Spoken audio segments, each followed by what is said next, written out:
Al Durr وهذه الكلم بمديح الهادي تنتظم، ضاءت بالمختار الظلم وحلا في مولده النغم.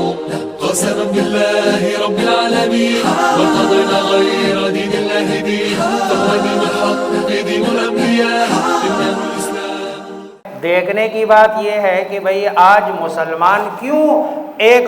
جن سارے امت مسلمہ کو ایک جسم کی مانند نہیں سمجھ رہا ہے. مسلمان کو اپنا بھائی نہیں سمجھ رہا ہے، اس کی تکلیف کا احساس نہیں کر رہا ہے. اس کے پیچھے وجہ کیا ہے؟ وہ وجہ بھی رسول اللہ صلی اللہ علیہ وسلم نے بیان فرمائی ہے. ابو ہریرہ رضی اللہ تعالی عنہ سے مروی ہے، فرمایا میں نے رسول اللہ صلی اللہ علیہ وسلم سے سنا جب آپ حضرت ثوبان سے فرما رہے تھے، کیف انت یا ثوبان، ثوبان تمہارا کیا حال ہوگا، اذا تداعت علیکم الامم، کہ جب تمہارے اوپر لپک پڑیں گے سارے گروہ، سارے ملک، کتداعیکم علی قصعۃ الطعام تصیبون منہ، جیسے کہ کھانے کا کوئی برتن جس کی طرف ساری دنیا لپک کے جاتی ہے. ساری دنیا ایسے آتی ہے، یہ کھانے کی جو نا برتن کی طرف لپکنے والی بات شاید اس زمانے میں اتنی زیادہ سمجھ میں نہ آتی، لیکن آج کل جو حالوں میں کھانا کھلایا جاتا ہے وہاں یہ کیفیت بالکل نظر آتی ہے. جیسے ہی برتن اوپر سے کھول دیا جاتا ہے ساری دنیا وہاں لپک کے جاتی ہے. یہ دنیا کے سارے یہود، نصارہ، مشرکین، کفار، ہنود، یہ سب اکٹھے ہو کر تمہارے اوپر جو ہے نا حملہ آور ہوں گے، اور اس طرح حملہ آور ہوں گے جیسے کوئی جو ہے نا بہت بڑی جماعت کھانے کے دسترخوان پر حملہ آور ہوتے ہیں. قال ثوبان نے کہا بے ابی و امی یا رسول اللہ، میرے ماں باپ آپ پر قربان ہو، امن قلت بنا، کیا یہ لوگ جو ہمارے اوپر حملہ آور ہوں گے اس وجہ سے ہوں گے کہ ہم اس زمانے میں توڑے ہوں گے، قلت کی وجہ سے ہمارے اوپر یہ لوگ حملہ آور ہوں گے؟ آپ نے فرمایا لا بل انتم کثیر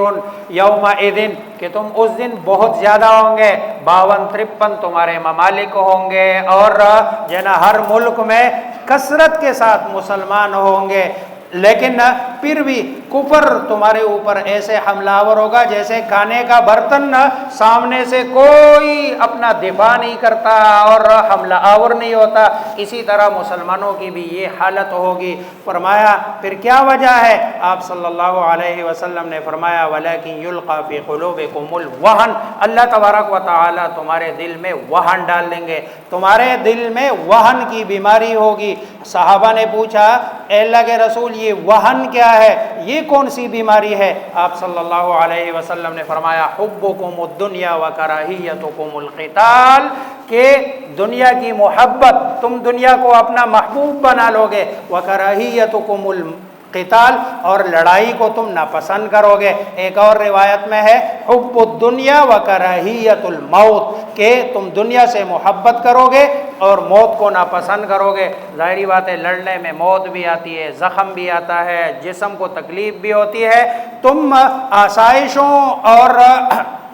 جو ہے نا دنیا کے سکون کے چکر میں ہو کر اللہ تبارک و تعالیٰ کو بھول کر اللہ تبارک و تعالیٰ کی مخلوق کو کافروں کے حوالے کر دو گے. آج جو ہے نا مسلمان ہر جگہ مظلوم ہے، مقہور ہے، اور ہر جگہ مسلمانوں پر ظلم کیا جا رہا ہے. اس کی بنیادی وجہ یہی ہے کہ مسلمان بحیثیت مجموعی، خصوصاً ہمارا حکمران، اس نے جو ہے نا دنیا کو ترجیح دے دی ہے اور آخرت کو بھول بیٹھا ہے. دنیا کی محبت ان کے دلوں میں رچ بس گئی ہے، اور دنیا سے محبت میں جتنا اضافہ ہوتا رہتا ہے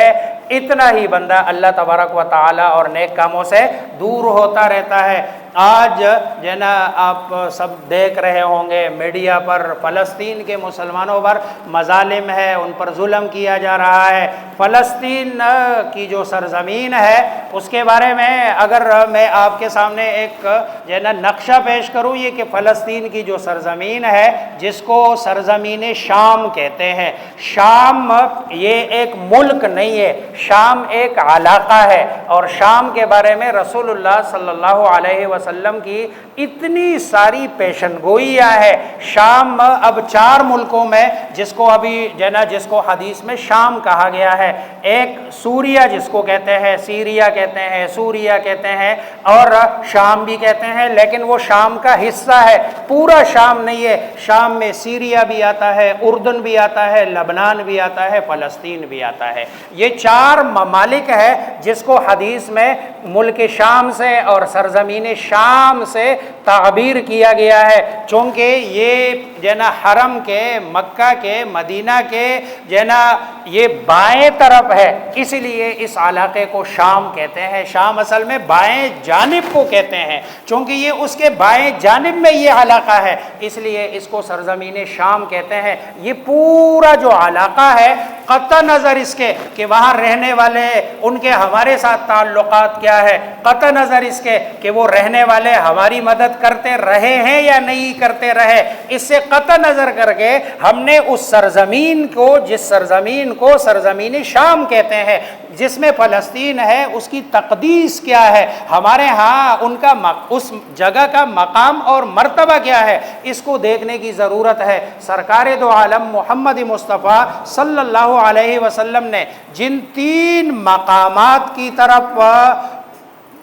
سفر کرنے کی خصوصی طور پر تاکید فرمائی ہے کہ بغیر کسی دوسرے مقصد کے ان 3 مقامات کی طرف سفر کرنا یہ ایک مسلمان کے لیے جائز ہے، درست ہے اور مقام برکت و ثواب ہے۔ ایک 2 تو حرمین ہے، مکہ ہے، یعنی آپ حرم شریف میں جاتے ہیں، باقی کوئی آپ کا مقصد نہیں ہے دنیاوی اخروی، صرف اس مقصد کے لیے جاتے ہیں میں نے وہاں جا کے اللہ کی عبادت کرنی ہے، آپ کو اس کا اجر ہے، ثواب ملتا ہے۔ دوسرا وہ مسجد نبوی ہے کہ اس کی طرف آپ سفر کر کے، سفر کی صعوبتیں کر کے صرف اس لیے جاتے ہیں کہ میں نے وہاں نماز پڑھنی ہے، مجھے اجر زیادہ ملے گا، ثواب زیادہ ملے گا۔ اور تیسری جگہ بیت المقدس ہے، اس کے علاوہ کسی مسجد کی طرف خاص طور پر جا کر نماز پڑھنے کا اجر اور ثواب اپنے محلے کی مسجد سے زیادہ نہیں ہے۔ یہ 3 مقامات ہیں جہاں اللہ تبارک رسول اللہ صلی اللہ علیہ وسلم نے اس کا اجر و ثواب، رسول اللہ صلی اللہ علیہ وسلم کو جو امام الانبیاء کا لقب ملا ہے، امام الانبیاء کا لقب بھی رسول اللہ صلی اللہ علیہ وسلم کو بیت المقدس میں ملا ہے، اسی سرزمین میں کہ جب آپ معراج کے لیے جا رہے تھے تو آپ صلی اللہ علیہ وسلم نے تمام انبیاء علیہم الصلاۃ والسلام کی اس جگہ پر امامت فرمائی ہے، جس کو قرآن کریم میں اللہ تبارک و تعالی سبحان الذي اسرى بعبده ليلا من المسجد الحرام الى المسجد الاقصى الذي باركنا حوله لنريه من آیاتنا، اگر اس کے مقام اور مرتبے کو بیان کرنے کے لیے کوئی بھی دوسری چیز بیان نہ بھی کی جائے تو یہ ایک ہی آیت کافی ہے، سبحان الذي اسرى بعبده ليلا من المسجد الحرام الى المسجد الاقصى، کہ میں نے مسجد اقصی تک رسول اللہ صلی اللہ علیہ وسلم کو، اپنے بندے کو سفر کرایا۔ اور مسجد اقصی کیا ہے؟ الذی بارکنا حولہ، جس کے ارد گرد کو میں نے برکتوں سے نوازا ہے، اور یہ برکت والی سرزمین ہے، سرزمین شام۔ آپ صلی اللہ علیہ وسلم امام الانبیاء بنے ہیں، اور وہیں سے رسول اللہ صلی اللہ علیہ وسلم معراج کی طرف سفر جو آپ صلی اللہ علیہ وسلم نے فرمایا، معراج میں جب تشریف لے کے گئے آپ صلی اللہ علیہ وسلم اسی مسجد اقصی سے، جس کو ہم بیت المقدس کہتے ہیں، وہاں سے آپ صلی اللہ علیہ وسلم یہ مسلمانوں کا قبلہ اول ہے، 16-17 مہینے رسول اللہ صلی اللہ علیہ وسلم مدینہ جا کر اس کی طرف رخ کر کے سارے مسلمان نماز پڑھتے رہے۔ یہ ایک مقام ہے اور مرتبہ ہے اس سرزمین کا، اور یہ خطہ مسلمانوں کے لیے بہت مقدس ہے اور اس کا بڑا مقام اور مرتبہ ہے۔ چنانچہ اس خطے کو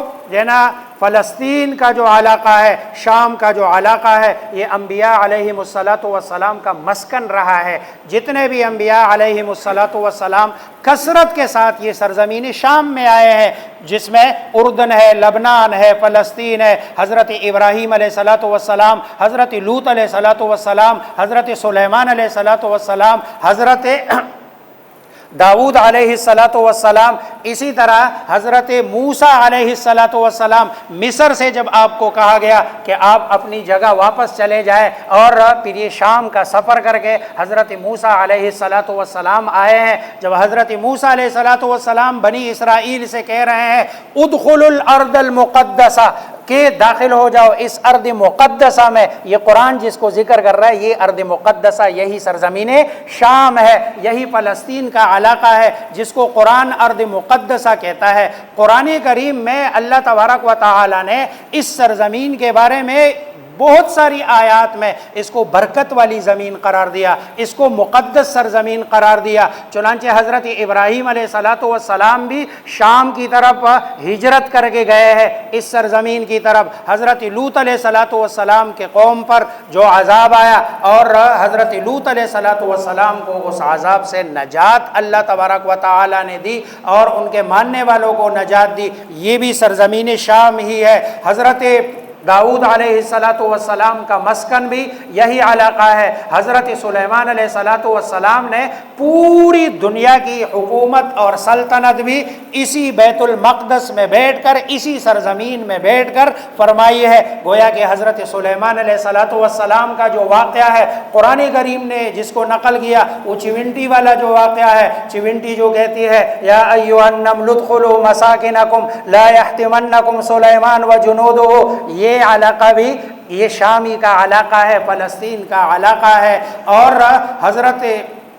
موسیٰ علیہ الصلاۃ والسلام، اسی طرح حضرت عیسیٰ علیہ الصلاۃ والسلام کی پیدائش بھی اسی علاقے میں ہوئی، اسی سرزمین میں ہوئی۔ حضرت عیسیٰ علیہ الصلاۃ والسلام کا آخر میں جو نزول ہوگا، جس کو نزول عیسیٰ کہتے ہیں، وہ بھی شام میں جو جامع مسجد ہے، جامع مسجد کے دائیں مینار کے اوپر حضرت عیسیٰ علیہ الصلاۃ والسلام کا نزول بھی، اور مکہ مدینہ سے، پہلے مدینہ سے مکہ کی طرف، پھر مکہ سے شام کی طرف مہدی ہجرت کر کے شام میں جب حضرت عیسیٰ علیہ الصلاۃ والسلام اتریں گے، وہاں پر حضرت مہدی یہ وہاں پر موجود ہوں گے، ان کی ہجرت بھی اس علاقے پر ہے۔ پھر حضرت عیسیٰ علیہ الصلاۃ والسلام جب دجال کا خروج تو ایران سے ہوگا، جہاں ان کا شہر ہے اصفہان نام کا، حدیث میں آتا ہے کہ اصفہان کے شہر کے 70,000 یہودی جبے پہن کر دجال کے سب سے پہلے پیروکار ہوں گے، پیچھے چلیں گے، لیکن حضرت عیسیٰ علیہ الصلاۃ والسلام کے ہاتھ لگیں گے۔ یہ فلسطین میں ہے، مقام لد ہے، باب لد کہتے ہیں، باب لد پر حضرت عیسیٰ علیہ الصلاۃ والسلام اسی کو قتل بھی کریں گے، جیسے کہ حدیث میں آتا ہے رسول اللہ صلی اللہ علیہ وسلم نے فرمایا کہ حضرت عیسیٰ علیہ الصلاۃ والسلام اس کی طرف برچی جب آگے کریں گے تو اس کو قتل کریں گے، اگر حضرت عیسیٰ علیہ الصلاۃ والسلام اس کو برچی نہ بھی مارتے تو وہ دجال پگھل کر وہ پانی کی جیسے نمک پانی میں مل جاتا ہے اسی طرح مل کے ختم ہو جاتا، لیکن حضرت عیسیٰ علیہ الصلاۃ والسلام اس کو ماریں گے۔ یہ اسی طرح طالوت اور جالوت کا جو قرآن کریم میں واقعہ ہے، یہ بھی علاقہ فلسطین اور شام کا علاقہ ہے۔ اور واقعہ معراج آپ سب حضرات کو پتہ ہے یہ سارے واقعات اس سرزمین سے ہمارے وابستہ ہے، لہذا اس سرزمین سے ہمیں محبت ہونی چاہیے، جیسے ہمیں محبت حرمین شریفین سے، اسی طرح ہمیں محبت ہونی چاہیے بیت المقدس کی سرزمین سے۔ قطع نظر اس کے، میں پھر کہہ رہا ہوں، بعض لوگ کہتے ہیں انہوں نے 65 میں ہماری مدد نہیں کی تھی، 71 میں ہماری مدد نہیں کی تھی۔ ہم افراد سے قطع نظر کر کے ایک مسلمان ہونے کی حیثیت سے یہ سوچ نہ چاہتے ہیں کہ بھائی ایک مسلمان کے اوپر کیا ذمہ داری ہے۔ حدیث میں آتا ہے، رسول اللہ صلی اللہ علیہ وسلم کا فرمان ہے، لا تکونوا امعا، چمچا نہ بنو کہ اکلے کی رائے پر تم اپنی رائے رکھو۔ صحابہ نے پوچھا یہ چمچہ کیا ہے؟ آپ نے فرمایا اگر کوئی بندہ تمہارے ساتھ اچھا کرے تو تم اچھا کرو، تمہارے ساتھ برا کرے تو تم برا کرو، یہ چمچہ بننا ہے۔ بلکہ آپ نے فرمایا وَاتِّنُوا أَنفُسَكُمْ، تم ذو رائے بنو، اپنی رائے رکھو۔ اپنی رائے کیا ہے؟ اگر کوئی تمہارے ساتھ برا کرے تب بھی اچھا کرو، اور اگر اچھا کرے تب تو اچھا کرو ہی۔ تو ہم نے ذو رائے بننا ہے، ہم نے جینا چمچہ نہیں بننا، امعا نہیں بننا۔ ہم نے اس سرزمین، جس سرزمین پر انبیاء علیہم السلام، اب دیکھ لے ابراہیم علیہ السلام کون ہے؟ ہمارے پیارے پیغمبر سرکار دو عالم محمد مصطفیٰ صلی اللہ علیہ وسلم کے جد امجد ہے، یہ ان کا علاقہ ہے۔ تمام انبیاء علیہم السلام کے علاقے ہونے کی وجہ سے ہمیں اس علاقے سے محبت ہونی چاہیے۔ ابو ذر رضی اللہ تعالی عنہ فرماتے ہیں میں نے رسول اللہ صلی اللہ علیہ وسلم سے پوچھا کہ زمین پر سب سے جو پہلی مسجد بنائی گئی وہ کون سی ہے؟ آپ نے فرمایا صلی اللہ علیہ وسلم مسجد الحرام، یہ سب سے پہلی مسجد ہے کہ جو بنائی گئی ہے۔ میں نے پوچھا دوسری مسجد کون سی ہے کہ جو زمین پر بنائی گئی ہے؟ آپ صلی اللہ علیہ وسلم نے فرمایا دوسری مسجد جو بنائی گئی ہے وہ بیت المقدس کی ہے۔ پھر میں نے پوچھا ان دونوں کے بیچ میں فاصلہ کتنا ہے؟ مسجد حرام اور بیت المقدس کے بیچ میں آپ صلی اللہ علیہ وسلم نے فرمایا 40 سال کا فاصلہ ہے، 40 سال کا عرصہ ہے کہ ان کے دونوں کے بیچ میں یہ فاصلہ ہے۔ گویا کہ مسجد حرام پہلی مسجد ہے، بیت المقدس زمین پر دوسری مسجد ہے۔ اور پھر آپ صلی اللہ علیہ وسلم نے فرمایا کہ میری مسجد جو نا تیسری مسجد ہے جو مسجد نبوی ہے، اور ان کے علاوہ آپ کو روئی زمین پر جس وقت نماز کا ٹائم آ جائے آپ نماز پڑھ لیا کرو، اور یہ باقی ساری سرزمین ثواب کے اعتبار سے برابر ہے۔ یہ 3 جگہ ہیں، لہذا ہم نے بیت المقدس اور جو سرزمین شام ہے، حدیث میں رسول اللہ صلی اللہ علیہ وسلم نے فرمایا کہ شام کی طرف آخری زمانے میں جو سفر کرنے والے، ہجرت کرنے والے لوگ ہوں گے وہ چنے ہوئے لوگ ہوں گے۔ شام کے ابدال کا تذکرہ ہے حدیث میں کہ اللہ تبارک و تعالی نے ابدال جتنے بھی پیدا کیے، یہ دنیا کا ایک نظام ہے ابدال کا۔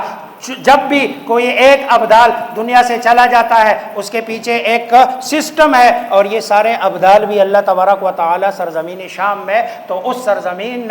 کی حفاظت جس کی جتنی وسعت ہے، کوشش ہے، طاقت ہے، ظاہری بات ہے ہماری جتنی دعا کی حد تک ہے۔ کل میں ایک بچے کو سن رہا تھا، وہ کہہ رہا تھا کہ بھائی ہمارے لیے آپ کی دعا کی ضرورت نہیں ہے، دعا کی ضرورت تو آپ لوگوں کو ہے کہ